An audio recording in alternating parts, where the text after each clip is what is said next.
देले रहतन तो ये संसार में हम ना रहते, ना तो ये संसार के बारे में, दुनिया के बारे में हम जान पाते। न संसार में केहू आई, न माई बाबू जन्म देले रहतन, न तो केहू आई रहित, न तो हैजा मुलाकात भई रही। दुनिया कैसन बा, इस संसार के लोग कैसन बाड़न, तो सबसे पूजनीय माता पिता हैं। देखो हमारे मास्टर साहब देवों में देव महादेव भोलेनाथ का गीत बजा देलन।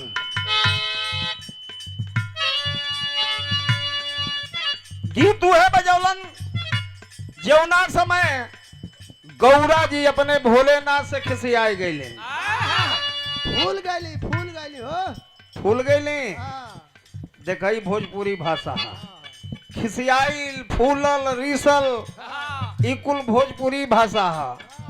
जहवे सटैब तहवे ही सट जाई। तब एकर गलत अर्थ ना लगावे के बा। फूलला का मतलब कि गौरा जी खिसियाए गए अपने महादेव से। अब खिसियाए गए तो जब खिसियाइली तो महादेव जी लगलन मनावे अपने पार्वती, अपने गौरा के। अब मनावत के दाई इहे कहे लगलन, का कहत हुवन, सावन का ही महीना पावन चलत बा। हमारे मास्टर भी देखा उहे गीत लगाए थे भोलेनाथ वाली। कैसे मनावत हुवन,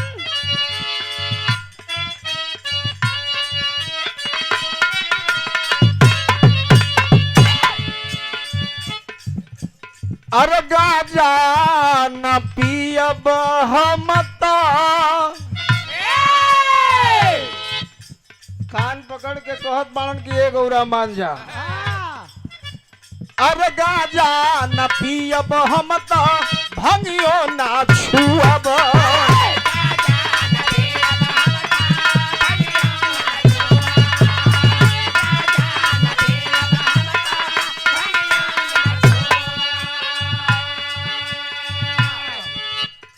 अब तू रूस जइबू ये साथी,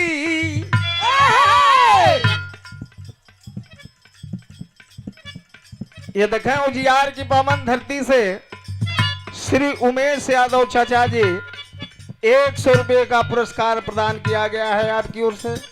बहुत बहुत आपके प्रणाम बा। लेकिन और देखें सादर 201 रुपये का पुरस्कार हमारे भाई हैं आप संजय यादव जी, आपकी ओर से प्रदान किया गया। बहुत बहुत प्रणाम बा। अरे गाजा न पियब हम तो भंगियो ना छुअब।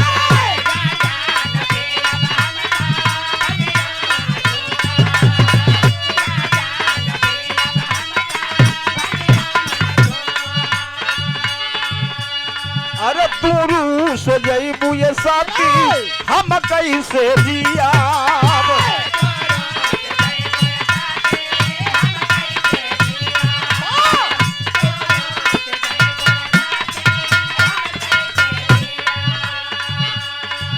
अरे जतन के जुड़ा तनी का सदना,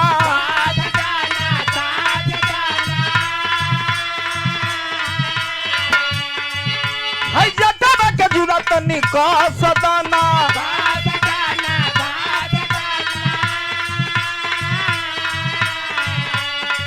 अरे भस्म भभूत तनी घास दाना, गौरा हो हास दाना।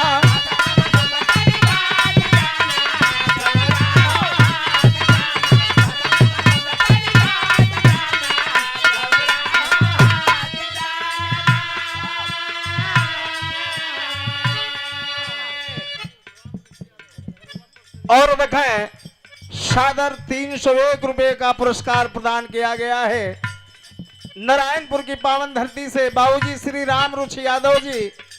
आप दारोगा पद से रिटायरमेंट हैं। बहुत बहुत क्षणों में नमस्ते प्रणाम। धंगल के पूरा नारायणपुर से श्रीमान श्री राम नवमी यादव जी 100 रुपया का पुरस्कार। सरायकोटा से श्री मुनेन्द्र यादव जी बीडीसी के प्रत्याशी हैं आप 100 रुपया। तीनों दाता मान भाव के बहुत बहुत प्रणाम बा। लेकिन इहे मनावत हवन कहत बड़न काम अरे गाजा अब गाजा न पियब हम तो भंगियो ना छुअब।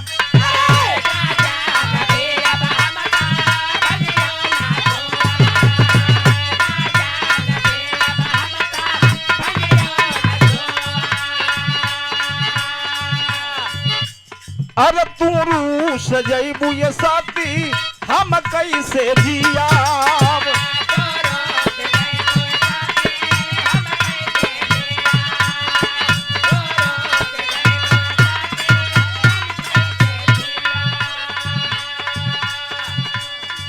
अरे जटवा के जुड़ा तनी का सदाना हई जटवा के जुड़ा तनी का सदाना भस्म भभूत तनि घास दाना गौरा हो हास दाना।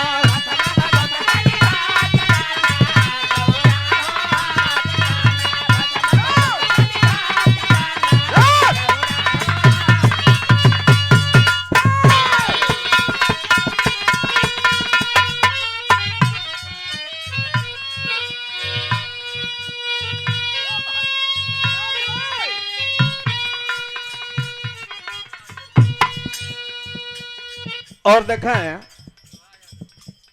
सादर 151 रुपए का पुरस्कार आया है परम सम्मानित भैया श्री लोहा यादव जी, आपकी ओर से प्रदान किया गया 151 रुपया। भैया के बहुत बहुत प्रणाम बा। गीत बदल रहे हैं मास्टर आबा। अब है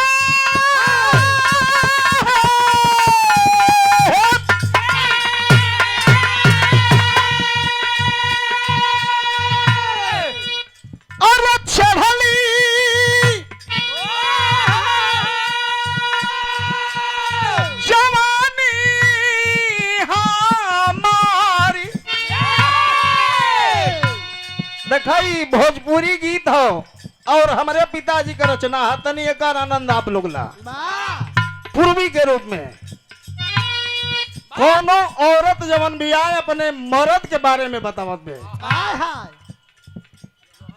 और देखें 50 रुपया का पुरस्कार लोहारपुर की पावन धरती से प्रदान किया गया है। बहुत बहुत प्रणाम बा। लेकिन कहत का बे अरे छेड़नी जवानी हमारी अरे माटी में मिलावता मुआवता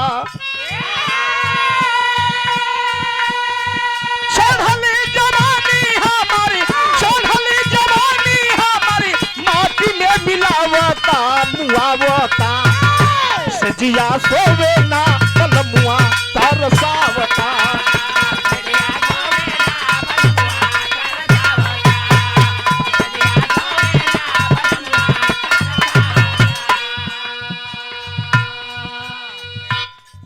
ये देखें सादर 500 रुपए का पुरस्कार। 500 रुपए में 200 रुपए का पुरस्कार। हाँ पूरा बोलता मतलब कौन दिक्कत ना है। श्री सीताराम यादव पहलवान नसीरपुर मठिया 500 सादर 500 रुपए का। और का देखा अपने जमाने के अपने वेट के 1 नंबर के कुश्ती कला के माहिर ये क्षेत्र का ये जवार का शान रखे वाला पहलवानी में बेजोड़ पहलवान हमारे ग्रामवासी श्री सीताराम यादव जी बिरहा जगत से पूजनीय हमारे पिताजी और पहलवानी क्षेत्र से सीताराम बाबा। वजन कद काठी है तन को एक कंच कम न बेसी। बहुत बहुत प्रणाम बा। 200 रुपए का पुरस्कार हमारे छोटे भाई शंकराचार्य यादव और 100 रुपए का पुरस्कार विनोद यादव भैया की ओर से प्रदान भइल बा। कुटवा की पावन धरती से 50 रुपया भैया श्री राम यादव जी सबके प्रणाम बा, लेकिन मेहरारू कहत बेका अरे चढ़ल जवानी हमारी, चढ़ल जवानी हमारी माटी में मिलावता मुआवता असजिया सोवे ना कलमुआ तरसावता।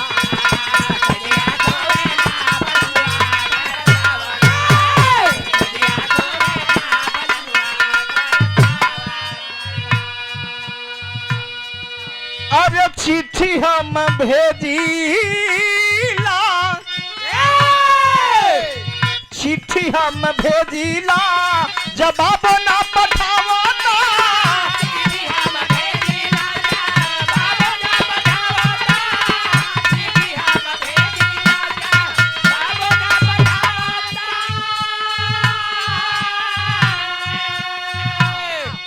चिट्ठी हम भेजिलम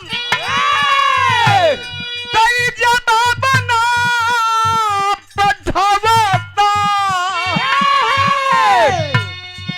बड़ी बात पैसा ये राम, बड़ी बात पैसा जीवन सैया के भोरावता मुआवता।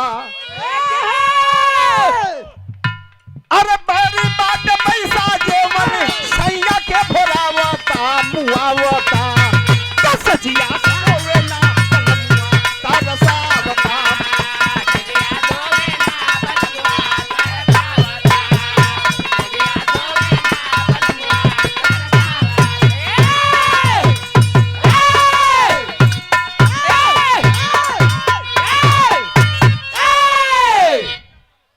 ये देखें